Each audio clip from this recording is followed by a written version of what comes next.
Well, in the meantime, I was down in the Panama Canal, and I had a friend of mine that had a 1987 Yamaha DT175, and his wife gave him all kinds of shit about riding, so I bought the bike from him. And it was a monoshock. First ever experience with a monoshock. Fan-friggin-tastic. That's what I got now, is a monoshock. And they would not ship the bike back for me because it was not US specs, not DOT, you know the drill. But when I went to move, the chick said, oh, we can't ship motorcycles, but we can ship motorcycle parts. And then she winked at me. So I'm like, oh, okay, I got you. You just can't have any liquids in it. I'm like, gotcha. So I disassembled the 87 Yamaha DT175. And I put the engine in one box. I put the tires separate. I put the handlebars separate. I put the frame separate. I put the gas tank in a box. Labeled everything motorcycle parts except what was openly displayed.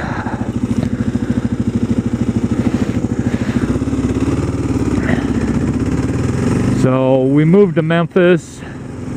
The bike parts came in, and I put it together in the kitchen and went out the sliding glass door. God, I love that bike.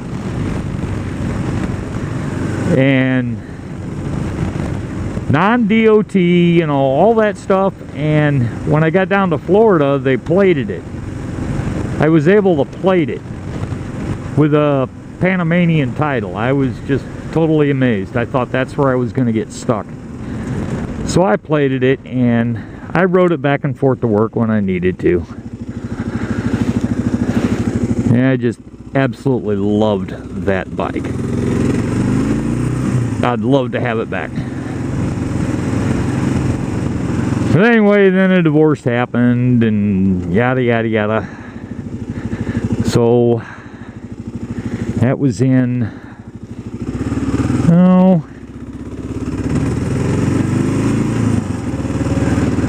late 96, early 97.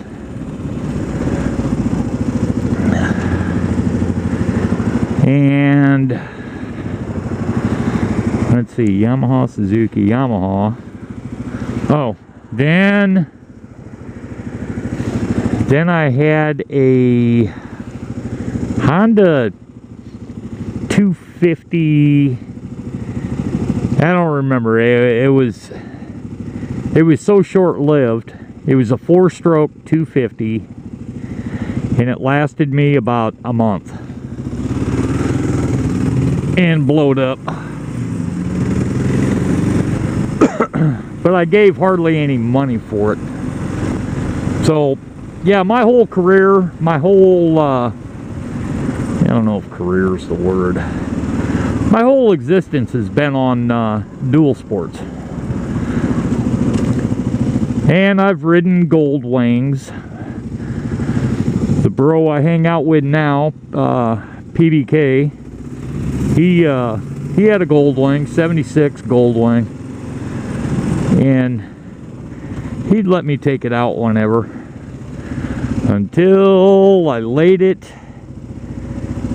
I pulled up on the sidewalk to park it on the sidewalk, and the hill to his front yard was kind of sloped, and I pulled it up onto the sidewalk, and I didn't lose control of it. I went to put the kickstand down, and I had to lean it to the right, and the bike weighed so much it fell over into the grass on the right hand side. Yeah. So that's when I was like, yeah, I had to go up and beat on the door and say, dude, get out of here, I just dropped your bike. And he come running out like he was all worried, and he's looking at it, and he's like, how the frick you do that? I said, well, I had to put the kickstand down. And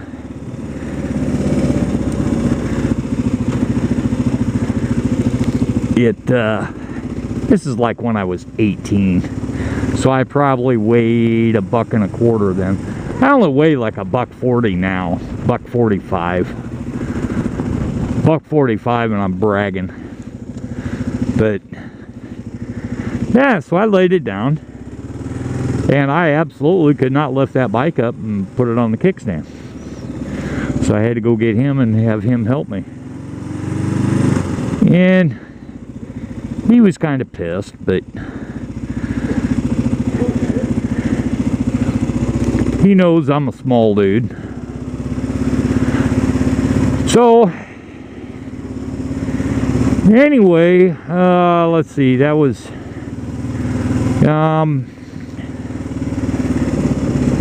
way when I was younger. So 97 is when I had the Yamaha 175, the DT. And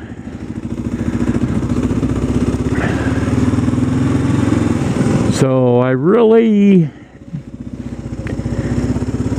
that Honda a bit, but for a month. So I'll stretch it to like 98. So then I didn't ride for, let's see, I got this bike in November of 2008. November 23rd, 2008. So that's my riding story. That covers all the bikes I've owned. I've ridden more bikes since then, you know, but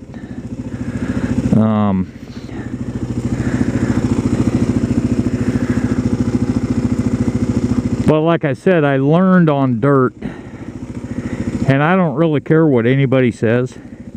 If you learn to ride on dirt, you're a much better rider, especially when it comes to street. I mean, yeah, you're going to have your traffic issues, but that doesn't make you a better rider because you've ridden street for 20 years. So basically I've been riding since 1974. And what do you think? You like my wings up here? They're blue now. Whoa. So basically I've been riding since 74. 73, and that's my story, and I'm sticking to it. And I tell you some other stories where I was doing some hill climbs and really steep inclines, and I was really cranking on the throttle, and the front end came up. And I said, screw this, and I let go of everything, and the bike landed on me in the back.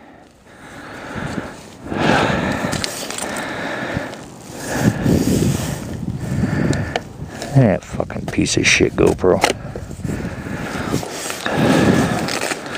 So, I've had the bike land on me, on my back. I've had road rash.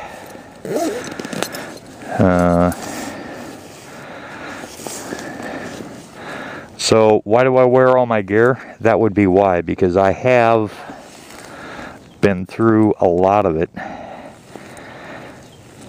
A lot. And now I dress for it. And